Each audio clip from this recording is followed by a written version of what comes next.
Polytechnic के सभी subject सबसे सरल और आसान भाषा में पढ़ने के लिए हमारे चैनल को सब्सक्राइब करें और साथ ही बेल आइकन को भी ऑन करें ताकि आपको सारे अपडेट मिलते रहें। तो नमस्ते दोस्तों, स्वागत है आप सभी लोगों का आपके अपने YouTube channel dream India polytechnic study point में। आज का जो हमारा वीडियो लेक्चर है, आज के वीडियो लेक्चर में हम आपका स्विच गियर एंड प्रोटेक्शन का लेसन 3 आपका पूरा कंप्लीट कर देंगे। और आज हम पढ़ेंगे सबसे पहले तो प्रोटेक्शन ऑफ फीडर के बारे में, और इसके आगे टॉपिक जितने भी आपके हैं उन सभी को आपको खत्म कर देंगे और आपका लेसन 3 आज हम पूरा कंप्लीट कर देंगे।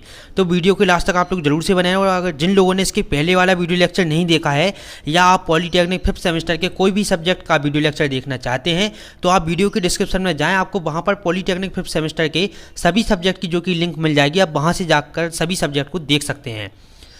सबसे पहले तो आप इसके पहले वाली वीडियो लेक्चर देख लें, हमने उसमें आपको बुछोड़ रिले ठीक आपको बहुत ही अच्छी तरह से जो कि इन सभी के बारे में समझाया था। ठीक, आज हम पढ़ेंगे फीडर और आपके प्रोटेक्शन ऑफ फीडर क्या होते हैं, ठीक है, और कितने प्रकार के आपके होते हैं, क्लासिफिकेशन पढ़ेंगे हम फीडर्स का। इन सभी टॉपिक को आज हम डिस्कवर कर लेंगे और आपका लेसन 3 आज के वीडियो लेक्चर में हम आपका ख़त्म कर देंगे। तो चलिए देखिए वीडियो को शुरू करते हैं। सबसे पहला आज का हमारा टॉपिक है क्या, प्रोटेक्शन ऑफ फीडर। विभिन्न प्रकार के इलेक्ट्रिकल फॉल्ट से फीडर्स करने हेतु इन पर जो कि है निम्न प्रोटेक्शन सिस्टम प्रयोग किए जाते हैं। सबसे पहला आपका है क्या, protection system over current protection. Short circuit condition में यदि किसी चालक में धारा का मान अधिक बढ़ता है तो उससे संबंधित रिले की ऑपरेटिंग कॉइल एनर्जाइड मतलब कि ऊर्जावान होकर ट्रिप सर्किट के कॉन्टैक्ट को बंद कर देती है। जिससे क्या होता है, ट्रिप कॉइल आपकी सर्किट ब्रेकर के द्वारा सर्किट ब्रेकर को आपकी सर्किट को जो कि है सर्किट को ओपन कर देती है।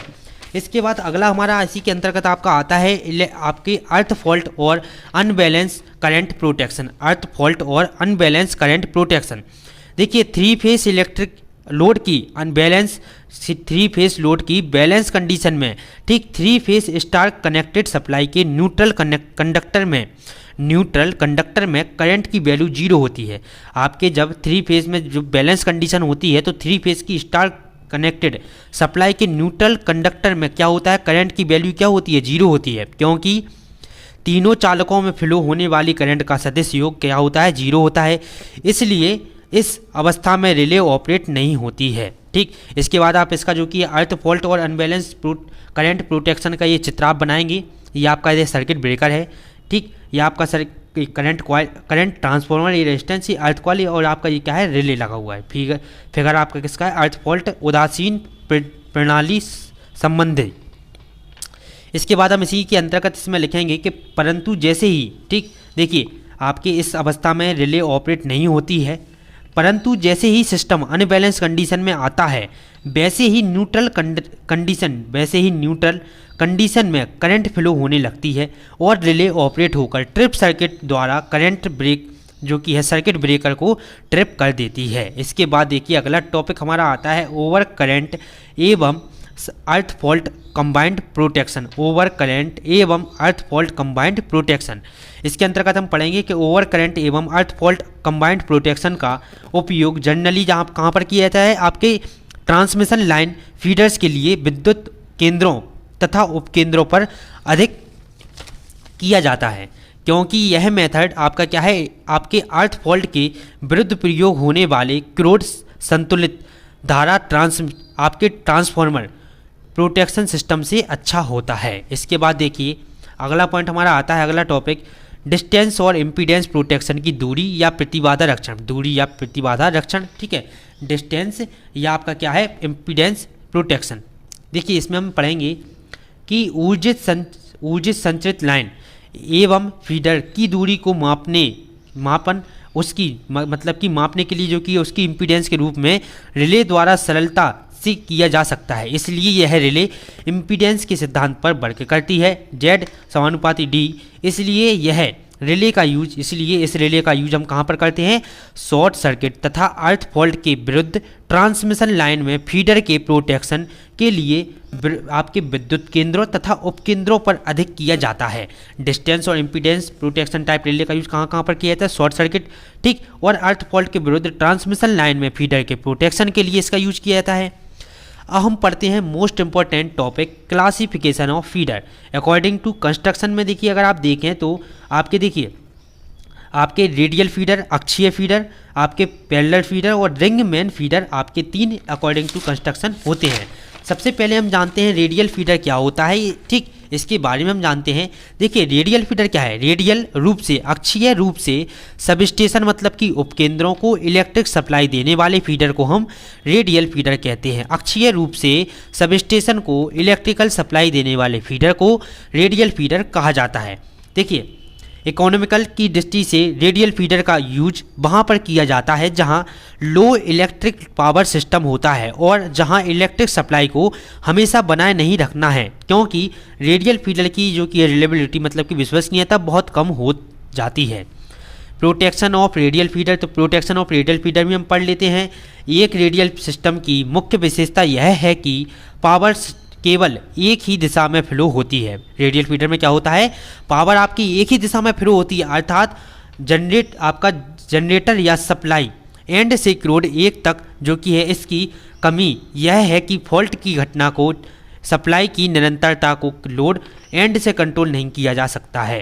रेडियल फीड सिस्टम में जब फीडर की संख्या सीरीज में कनेक्ट होती है, ठीक, जब सीरीज में कनेक्ट होती है, ठीक है, इसके बाद हमको देखिए डायग्राम बनाना होगा। तो रेडियल फीडर के लिए time graded over current protection, तो आपसे ये क्वेश्चन जो कि ये पेपर में पूछ सकता है कि रेडियल फीडर के लिए time graded over current protection का आप डायग्राम बनाएं, उसका वर्णन करें। तो इसका डायग्राम हम आपको दिखा दें। तो देखिए स्क्रीन पर आप इसका जो कि डायग्राम देख सकते हैं, ठीक, इस तरह से आपका ये डायग्राम आपका बनेगा। हमने सभी के आपके शॉर्ट आपके यहाँ पर शॉर्ट करके लिखा है आर आपका GS, ठीक, generating station, circuit breakers, current transformer, सभी को शॉर्ट करके हमने इसलिए लिखा है। अगर आप इसको फुल फॉर्म सबके लिख देंगे तो चित्र आपका काफ़ी भरा भरा और बेकार सा लगेगा, इसलिए हमने आपको सभी के शॉर्ट फॉर्म लिखे हुए हैं यहाँ पर। अब इनके फुल फॉर्म सबसे पहले हम जान लेते हैं। कैपिटल E आपका है क्या, अर्थिंग है। GS आपका यहाँ पर क्या है, जनरेटिंग स्टेशन। SS आपका क्या है, सब स्टेशन, ठीक। RF आपका क्या है, रेडियल फीडर। CT क्या है, करंट ट्रांसफार्मर। आपका TC क्या है, ट्रिप कॉयल। CB क्या है, सर्किट ब्रेकर 1 2 3 4। कैपिटल R जहाँ पर आपका लिखा होगा, ठीक, कैपिटल R हमारा क्या है, ओवर करंट रिले। T है आपका small t, operating time. F बराबर आपका है क्या, इलेक्ट्रिकल फॉल्ट। और R क्या है, स्मॉल r, रेजिस्टेंस। तो देखिए ये आपका अर्थिंग लगी हुई, रेजिस्टेंस लगाओ, ये क्या हुआ आपका जनरेटिंग स्टेशन। ये आपका एक सर्किट ब्रेकर लगा हुआ है, ठीक, करंट ट्रांसफार्मर लगा हुआ है, ठीक, circuit breaker 1, circuit breaker 2, circuit breaker 3, current transformer 1, current transformer 2, current transformer 3, ठीक। RF जो कि यहाँ पर आपका क्या है, RF radial feeder 1, radial feeder 2 और रेडियल फीडर 3, अक्षीय फीडर 3। इसके बाद आप यहाँ पर देखें SS1 sub station 1, sub station 2 और सब स्टेशन 3। आपका यहाँ पर देखिए नीचे लगा हुआ है क्या, over current relay 1, over current relay 1, over current relay 2, over current relay 3। आपका देखिए TC क्या है आपका, ट्रिप कॉयल आपका यहाँ पर trip coil 1, trip coil 2, trip coil 3। यहाँ पर आपकी है देखिए 2 सेकंड, यहाँ पर 1.5 सेकंड, यहाँ पर 1 सेकंड और यहाँ पर 0.5 सेकंड। ये क्या है आपका, टाइम है, समय, ऑपरेटिंग टाइम आपका यहाँ पर है देखिए 2 सेकंड, यहाँ पर है 1.5 सेकंड, यहाँ पर है 1 सेकंड, यहाँ पर आपका ऑपरेटिंग टाइम है 0.5 सेकंड, ठीक, यह आपका अर्थ है। तो इस तरह से आपका इसको डायग्राम आपको बना देना है। इसके बाद हम इसमें लिखेंगे, देखिए अब चित्र के बाद आपको यहाँ पर लिखना होगा कि इसमें आपका जनरेटिंग स्टेशन GS से लेकर आपके डिफरेंस दूरी के सब स्टेशन SS पर स्थापित over current relay R1, R2, R3 का ऑपरेटिंग टाइम घटते हुए इस क्रम में जो कि है इस प्रकार सेट किया जाता है कि किन्हीं भी 2 निकटवर्ती रिले की ऑपरेटिंग का टाइम आपका इंटरवल 4 सेकंड से कम नहीं होता है, मतलब कि 4 सेकंड से अधिक ही आपका होना चाहिए टाइम, ठीक। अब माना कि आपका रेडियल फीडर RF3 के बिंदु F पर ओवर करंट फॉल्ट उत्पन्न होता है। इसके कारण क्या है, सब स्टेशन द्वारा सीरीज में जुड़े हुए सभी रेडियल फीडर में इलेक्ट्रिकल करंट की वैल्यू अचानक बढ़ जाती है। इस कंडीशन में फॉल्ट के निकटवर्ती में ओवर करंट रिले R3 का ऑपरेटिंग टाइम सबकी अपेक्षा जो कि है कम T3 आपका कितना हो जाता है, 0.5 सेकंड होने के कारण सबसे पहले ऑपरेट होकर ट्रिप कॉयल CT2 आपका TC2 की सहायता से सर्किट ब्रेकर 2 को कॉन्टैक्ट जो कि है ओपन कर देता है, जिससे कि आपका सर्किट का पार्ट मेन सर्किट से जो कि है अलग हो जाता है और पिछले फीडर आपका RF2 और RF1 की कंडीशन में वर्क करेगा, ठीक है, सही कंडीशन में वर्क करेगा। इसके बाद हम इसमें अगला पॉइंट लिखेंगे कि यह फॉल्ट पॉइंट F के लिए ये एक over current relay R3 main protection या प्राइमरी प्रोटेक्शन कहलाएगी। यदि किसी कारण यह over current relay R3 operate ना हो सकी तो इसके पिछली ओवर करंट रिले R2 मतलब कि रिले 2 का ऑपरेटिंग टाइम T2 बराबर कितना हो जाएगा, 1 सेकेंड होने के कारण ऑपरेट होकर TC2 की हेल्प से circuit breaker CB2 circuit breaker 2 को जो कि ट्रिप कर देगा। इस कंडीशन में फॉल्ट के लिए R2 सेकेंडरी प्रोटेक्शन या बैकअप प्रोटेक्शन होगी, ठीक है। इसके बाद हम अगला जो कि है क्लासिफिकेशन में अगले पड़ाव पर बढ़ते हैं जो हमारा है रेडियल फीडर। देखिए दो समांतर रेडियल फीडर को पैरेलल फीडर भी कहते हैं। देखिए आपके इकोनॉमिकली के दृष्टि से इसका यूज आपके generally bulk electric power system में वहाँ पर होता है जहाँ सप्लाई की जो कि ज़्यादा ज़रूरत होती है, क्योंकि आपके पैरेलल फीडर की आपकी रिलायबिलिटी मतलब कि विश्वसनीयता आपके रेडियल फीडर की अपेक्षा बहुत अधिक होती है। एडवांटेज हम इसके पढ़ लेते हैं। लाभ क्या क्या है आपके पैरेलल फीडर के, अधिक विश्वसनीयता, अधिक शक्ति आपके प्रदायन क्षमता, आपके अनुरक्षण एवं मरम्मत के समय पर भी विद्युत प्रदाय की सततता, अधिक अतिभार क्षमता और उच्च सुरक्षा गुणांक, ठीक। इसके बाद अगला टॉपिक हमारा आता है protection of parallel feeder by using non directional over current relay. आपके प्रोटेक्शन हमको करना है किसका, पैरेलल फीडर का प्रोटेक्शन करना है किसकी सहायता से, non directional over current relay की सहायता से। ये आपको ध्यान रखना है, एक है आपका डायरेक्शनल रिले की सहायता से और एक है आपका non directional over current relay की सहायता से, और दूसरा हमारा क्या है डायरेक्शनल, ठीक। तो इन दोनों में अगर आपको कन्फ्यूजन हो तो आप एक बार इसको जो कि है वीडियो को बैक करके ज़रूर से देखें। सबसे पहले हम इसका डायग्राम बनाएंगे। आप यहाँ पर डायग्राम इसका देख सकते हैं। ये आपका GS जनरेटिंग स्टेशन बस बार है, ये आपका है सेंडिंग एंड बस बार, ये है आपका रिसीविंग एंड बस बार। एक बार हम चित्र को जो कि है देख लें अच्छे से, इसके बाद हम इसमें पढ़ लेते हैं तो आपको चित्र अच्छे से जो कि इसमें समझ में आएगा। देखिए इसके डिफरेंट एंड पर R1, R2, R3 और R4 4 non directional over current relay लगाए गए हैं। देखिए इस चित्र में आपके डिफरेंस मतलब कि विपरीत सिरों पर आपके R1, R2, R3, R4 ये सभी क्या हैं आपके non directional over current relay लगाए गए हैं। R1, ठीक, ये सभी आपके चारों रिले कौन सी हैं, non directional over current relay हैं। इन रिले की किसी निश्चित करंट के वैल्यू पर टाइम की ग्रेडिंग के अनुसार सेटिंग की गई है। माना कि रेडियल फीडर L2 और L4 के पॉइंट पर अर्थ फॉल्ट उत्पन्न होता है। हमने मान लिया कि जो आपके L2 और आपका L4 है, इन दोनों पर हमारा अर्थ फॉल्ट जो कि है उत्पन्न हो गया है। तब क्या होगा, तब दोनों फीडर के एंड से फॉल्ट पॉइंट की ओर फॉल्टी करंट जो कि है फ्लो होने लगता है। एक चीज़ का आप ध्यान रखें, जिस भी पॉइंट पर हमारा जो कि है फॉल्ट उत्पन्न होगा उसी दिशा में हमारा फॉल्टी करंट फ्लो होने लगता है। जिस भी पॉइंट पर आपका फॉल्ट उत्पन्न होगा उसी दिशा में हमारा फॉल्टी करंट फ्लो होने लगता है, ठीक है। चूँकि फीडर की सेटिंग एंड पर लगे हुए रिले R1 तथा R2 के समय सेटिंग 1 सेकंड की अपेक्षा फीडर के लोड एंड पर लगे हुए रिले R3 और R4 का टाइम सेटिंग 0.5 कम है, इसलिए R3 और R4 रिले सर्वप्रथम ऑपरेट होकर और आपके रिलेटेड सर्किट ब्रेकर को ट्रिप कर देगी। देखिए जिस भी रिले का आपका टाइम कम होगा तो वो आपकी जल्दी ऑपरेट हो जाएगी, ठीक है। R1 और R2 का रिले का टाइम क्या है, 1 सेकंड है। वही हमारा R3 और R4 का जो कि है टाइमिंग कितनी है, 0.5 सेकंड। तो आपकी सबसे पहले R3 और R4 जो कि है ऑपरेट होगी। इस प्रकार लोड स्टेशन पर दोनों फीडर के निकटवर्ती सिरों से प्राप्त होने वाली पूरी सप्लाई पूर्ण रूप से समाप्त हो जाती है। इसके बाद देखिए अगले टॉपिक की ओर हम बढ़ते हैं, protection of parallel feeder by using directional over current relay. अभी हमने पढ़ा था non directional over current relay की सहायता से पैरेलल फीडर की प्रोटेक्शन, ठीक। अब हम पढ़ेंगे डायरेक्शनल ओवर करंट रिले की सहायता से आपके पैरेलल फीडर का प्रोटेक्शन कैसे, जो कि इसका डायग्राम आप कैसे बनाएंगे और इसके बारे में हम क्या लिखेंगे। सबसे पहले तो आप इसका डायग्राम अच्छे से देख ले, आपकी R1, R2, R3, R4, ठीक। आप इसको अच्छे से देख लें, ये आपका है क्या, non directional over current relay, और ये है आपका दोनों दिशा में जो होगा वो होगा non directional over current relay, और एक दिशा में डायरेक्शनल ओवर करंट रिले। आप एक बार इसके बारे में पढ़ ले तो आपको बड़ी आसानी से समझ में आ जाएगा। देखिए इसमें लिखा है कि फिगर में L1 और L3 तथा L2 और L4 दो पैरेलल फीडर में प्रदर्शित किए गए हैं। आपके देखिए L1 L3, आपके L1 L3 और L2 L4 ये क्या है, पैरेलल फीडर में प्रदर्शित किए गए हैं, पैरेलल फीडर में ये प्रदर्शित आपके किए गए हैं।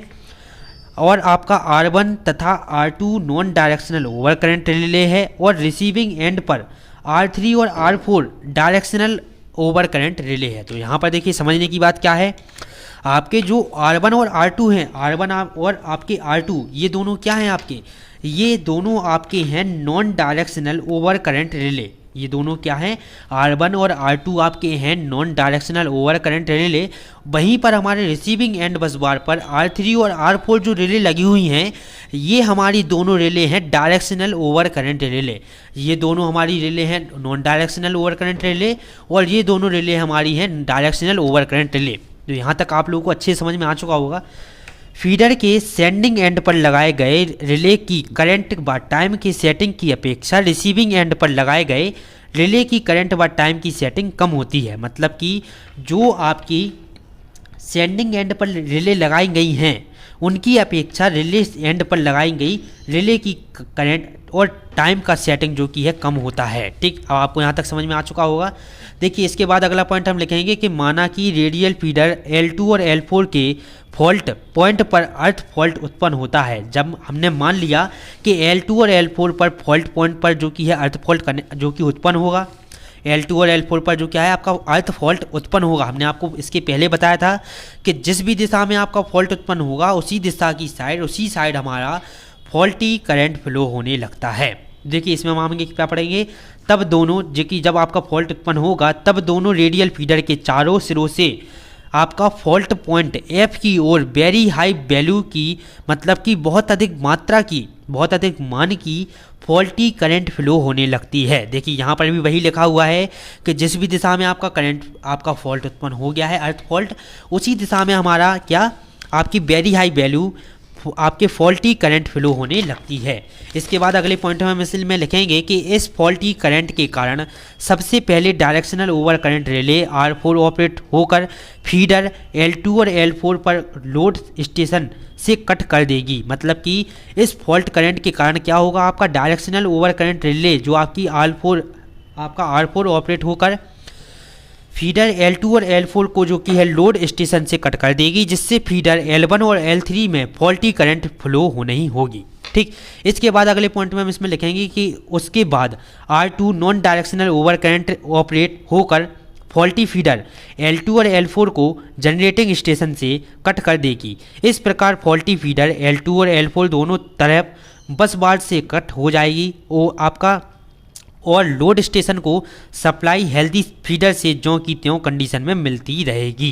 तो देखिए बिल्कुल भी कठिन नहीं है अगर आप समझते हुए चल रहे हैं।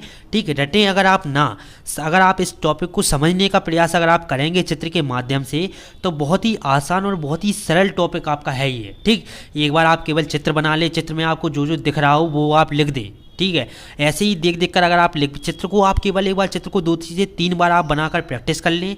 चित्र में जो जो चीज़ आपको दिख रही हैं R1 R2 R3 R4, ठीक, हमने जैसे कि इसमें पढ़ा कि R1 और R3 जो कि है आपकी नॉन डायरेक्शनल रिले हैं, 2 आपकी डायरेक्शनल रिले हैं, इन सभी के बारे में हमको लिख देना है। ठीक, L1 क्या है, L2 क्या है, L3 क्या है, इन सभी के बारे में अगर आप लिख देंगे अच्छे से तो एक पेज तो आपका यही भर जाता है। आधे पेज में आप बढ़िया से जो कि डायग्राम बनाएंगे तो 1.5 पेज आपका भर गया, और थोड़ा सा इसके बारे में आप और लिख देंगे 2 पेज आपके एक क्वेश्चन के आसानी से आप भर सकते हैं। अगला टॉपिक हमारा क्या आता है, रिंग मैन फीडर। देखिए रिंग मैन फीडर क्या होता है, सबसे पहले इसके बारे में हम पढ़ते हैं कि इलेक्ट्रिक पावर से सबस्टेशन पर भेजने की यह एक नवीन आधुनिक विधि है। मतलब कि नई जो कि ये टेक्नोलॉजी है जिसमें फीडर को सबस्टेशन द्वारा एक क्लोज सर्किट के रूप में जोड़ा जाता है, इसलिए इसे रिंगमैन फीडर भी कहते हैं। इस प्रणाली में प्रत्येक डिस्ट्रीब्यूटर के लिए एक रिंगमैन फीडर 2 आपके पैरेलल फीडर की तरह वर्क करता है। इसमें क्या करता है, आपका एक रिंगमैन फीडर आपका जो कि है 2 पैरेलल फीडर की तरह वर्क करता है। इस प्रकार डिस्ट्रीब्यूटर के लिए दोनों तरह से इलेक्ट्रिकल आपके सप्लाई प्राप्त होने की संभावना जो कि है वो रहती है। इसके बाद देखिए अगला टॉपिक हमारा लास्ट टॉपिक इस वीडियो लेक्चर का, आपके लेसन 3 का लास्ट टॉपिक आपका जो कि यह आता है। देखिए ये टॉपिक भी जो कि आसान है, आप एक बार चित्र को जो कि याद कर ले, चित्र में क्या क्या लिखा हुआ है। ठीक, जैसे कि इसमें लिखा है R1 R2 R3 R4 R5, ठीक, R6 R7 R8। ठीक, इसमें आपकी कुछ नॉन डायरेक्शनल और कुछ डायरेक्शनल रिले होंगी, इन सभी के बारे में आपको लिख देना है। ठीक है, हम आपको बताएंगे आएंगे। ठीक है, चित्र केवल अकेला नहीं बता रहा, आप चित्र अच्छे से देख ले, यही इसलिए आपको बता रहे हैं। चित्र आप अच्छे से देख लीजिए। हमारा टॉपिक क्या है, protection of ring main feeder by using directional over current relay on receiving end. क्या है, प्रोटेक्शन ऑफ, हमको देखिए प्रोटेक्शन करनी है किसकी, रिंगमैन फीडर की, किसकी सहायता से, आपकी डायरेक्शनल ओवर करंट रिले की सहायता से। सबसे पहले हम इसके बारे में जो कि पढ़ लेते हैं कि फिगर में L1 L2 L3 L4 L5 और L6 L7 L8 रिंगमैन फीडर को शो करती हैं। आपके देखिए फिगर में आप देख सकते हैं L1 L2 L3 L4 L5 L6 L7 L8 जो आपकी हैं ये किसको शो करती हैं, रिंगमैन फीडर को शो करती हैं, जिसके सिरे पर क्रमशः R1 से लेकर R8 R1 R2 R3 R4 R6 R7 R8 over current relay लगी हुई हैं। देखिए R1 R2 R3 R4 R5 R6 R7 R8 over current relay, अभी यहाँ पर नहीं बताया गया है कि ये डायरेक्शनल है कि आपका नॉन डायरेक्शनल है, केवल यहाँ पर बताया गया है कि R1 से लेकर R8 तक आपकी ओवर करंट रिले लगाई गई हैं। R1 R2 R3 R4 R5 R6 R7 R8 ये सभी क्या हैं, ओवर करंट रिले हैं। अभी आपको ये नहीं बताया गया है कि डायरेक्शनल है कौन नॉन डायरेक्शनल है। ठीक है, अब हम आगे पढ़ेंगे कि B1 और B2 जनरेटिंग स्टेशन की बस बार हैं। आपकी जो इसमें चित्र में आपको दिख रहा होगा B1 और B2 आपकी जो हैं ये क्या हैं, जनरेटिंग स्टेशन की बस बार हैं। और B2 B3 B4 B5 और तथा आपकी B6 B7 लोड स्टेशन की बस बार हैं। ठीक है, बहुत ही सरल एकदम आसान भाषा में लिखा है, एक बिल्कुल टेक्निकल भाषा का कम से कम यूज किया गया है। अब इसके बाद देखिए यहाँ पर हम देखेंगे कि जनरेटिंग स्टेशन पर लगी R1 तथा R8 ही सिर्फ non directional over current relay है। अब यहाँ पर आपको बताया गया है कि आपकी कौन कौन सी इसमें नॉन डायरेक्शनल है और डायरेक्शनल कौन कौन सी है। तो देखिए जनरेटिंग सेक्शन में केवल आपकी R1 और R8 ही आपकी non directional over current relay हैं और लोड पर लगी हुई अन्य सभी रिले आपकी R1 R2 आपकी R3 से लेकर R7 तक सभी आपकी क्या है, डायरेक्शनल ओवर करंट रिले हैं। देखिए यहाँ पर क्या कहना चाहता है कि आपकी जो R1 और R8 हैं यही आपकी केवल क्या है, नॉन डायरेक्शनल रिले हैं, बाकी की ये सारी आपकी डायरेक्शनल ओवर करंट रिले हैं। तो इतना देखिए, इतना तो आपका चित्र में ही आपको सब दिख रहा है, इतना तो आप बड़ी आसानी से जो कि लिख सकते हैं। अब इसके बाद जो कि आप आधे पेज का जो कि ये भी लिख दें कि माना कि फीडर L3 L4 के पॉइंट F पर अर्थ फॉल्ट हो जाता है तो इससे सभी फीडर के एंड से फॉल्टी पॉइंट F की ओर हाई फॉल्ट करंट फ्लो होने लगती है। हमने तीनों टॉपिक में इतनी चीज़ जो कि है सेम देखी है। ठीक, कि जिस भी पॉइंट पर आपका फॉल्ट उत्पन्न हो जाता है उसी पॉइंट की ओर हमारी हाई फॉल्ट आपकी करंट फ्लो होने लगती है। इस कंडीशन में फॉल्ट करंट की डायरेक्शनल लोएस्ट टाइमिंग सेटिंग वाला directional over current relay R4 आता है। R4 रिले सबसे पहले ऑपरेट होकर आपके रिलेटेड सर्किट ब्रेकर ट्रिप कर देगा। इससे क्या होगा, हमारा L3 और L4 फॉल्टी फिगर आपके लोड स्टेशन की बस बार B5 और B6 से कट हो जाएगी। इससे आपका रिलेटेड लोड सिस्टम या स्टेशन की बस बार B6 B7 B5 B6 B7 B8 और फीडर आपके क्या है L5 L6 L7 L8 आदि फॉल्ट करंट से मुक्त हो जाएंगे। इसके बाद नियम अनुसार इसी फॉल्ट फीडर L3 और L4 पर जो कि है directional over current relay R4 operate होकर रिलेटेड सर्किट ब्रेकर को ट्रिप कर देगी। इससे क्या होगा, हमारा L3 और L4 आपके फॉल्टी फीडर में नियरेस्ट बस बार से जो कि है B5 और B6 से कट हो जाएगी। इस प्रकार सभी इलेक्ट्रिक सिस्टम सुचारू रूप से वर्क करते रहेंगे। इस चीज़ को भी आपको जो कि चित्र के माध्यम से समझना है। देखिए इतनी चीज़ जो आपकी लिखी हुई है ये आपको याद करने की आवश्यकता बिल्कुल भी नहीं है।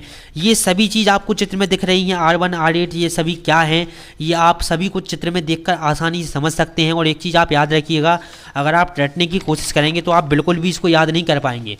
आप चित्र निकाल कर रखें, ठीक है, और इसको समझते हुए चलें। वीडियो को बार बार जो कि आप देखें, 1 से 2 बार अगर आप वीडियो को देख लेते हैं तो इस चीज़ की हम आपको गारंटी दे सकते हैं कि आपको 90% याद हो जाएगा। और अगर आप नोट्स बनाते हुए जो लोग चल रहे हैं तो उनको काफ़ी फ़ायदा जो कि यह मिलेगा। और जो लोग नोट्स नहीं बना रहे हैं तो उनको भी जो कि नोट्स प्रोवाइड कराने की व्यवस्था की जाएगी आपकी 5 या 10 दिसंबर तक, ठीक। तो बिल्कुल भी आप लोग परेशान ना हो, समय से पहले आपका कोर्स कंप्लीट करवाया जा रहा है। आज हमारा जो कि है लेसन 3 पूरा कंप्लीट आपका हो चुका है। आप लोग देख सकते हैं कि लेसन 3 आपका जो कि है हमने आपका पूरा कंप्लीट करवा दिया है। आपका लेसन 3 जो कि है थोड़ा बड़ा था, इस वजह से आपके वीडियो लेक्चर काफ़ी लेंदी बनाए गए हैं। और जल्दी कोशिश की जा रही है कि 2 से 3 दिन में ही आपका स्विच गियर एंड प्रोटेक्शन पूरा कंप्लीट करवा दिया जाए, ठीक। 4था 5वां लेसन आपका बचा हुआ है, ठीक है। आपका जो कि है लगभग 75% जो कि है course switch gear and protection में कंप्लीट हो चुका है। तो बिल्कुल भी परेशान ना हो, ठीक। PLC आपका कंप्लीट हो ही चुका है, 75% आपका कोर्स स्विच गियर का कंप्लीट हो चुका है। ऐसे ही आपकी जल्दी से जल्दी आपके सभी कोर्स आपका कंप्लीट करवा दिया जाएगा। और जल्दी आपका जो कि है स्पेशल क्लास भी आप सभी लोगों के लिए लेकर आई जाएंगी। और आप सभी लोगों का जो कि है बहुत बहुत धन्यवाद वीडियो को शेयर करने के लिए।